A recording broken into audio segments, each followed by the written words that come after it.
My love life.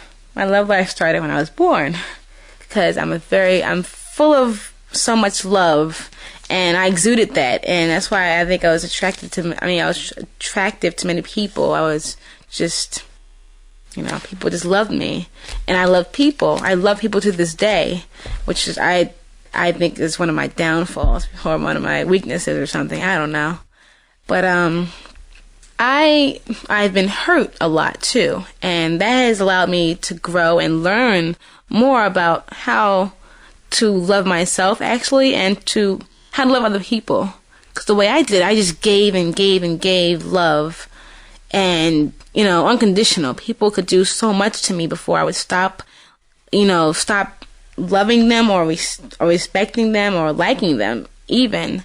I'm a very sensual person, not affectionate too, but I love touching and just making someone feel good about themselves, giving people hugs. I love that too. Now the official love life, I first fell in love when I was 13 years old. It was my 8th grade year. I just moved to Montclair, actually my 7th grade year, and that was a big story. I loved it. I enjoyed that part of my life, even though it was really difficult for me. I enjoyed it. His name was Evan, and he had a big head, and he was tall and slinky, which I loved. Tall, slinky men. And he was in my social studies class, and I just stared at him all the time, and he was so cute, and this song by SWV was out, and I always sang it and thought about him. And one day I had a party, and I invited him and his friend, whatever like that, so he'd come definitely, because if his friends were coming, he would come.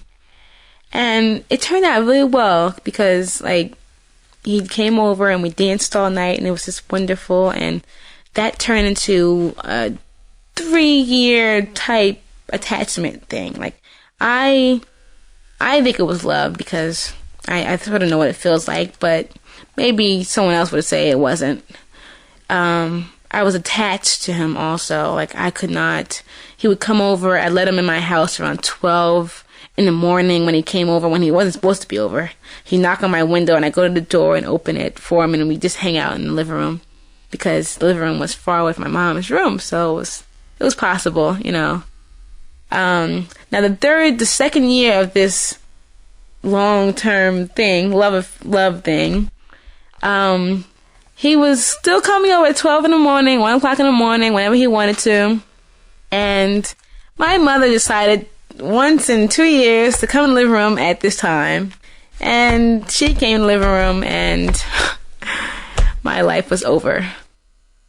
Oh, my life was over. I was on punishment for the rest of the summer, and the next summer after that, for about a month. She really punished me because she took away my music and my TV, and I had nothing.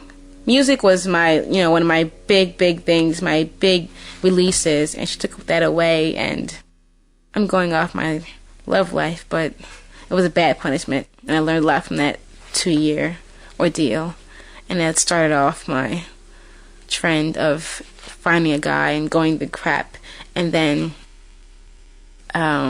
learning from it somehow, until I found my first true love, and it's wonderful.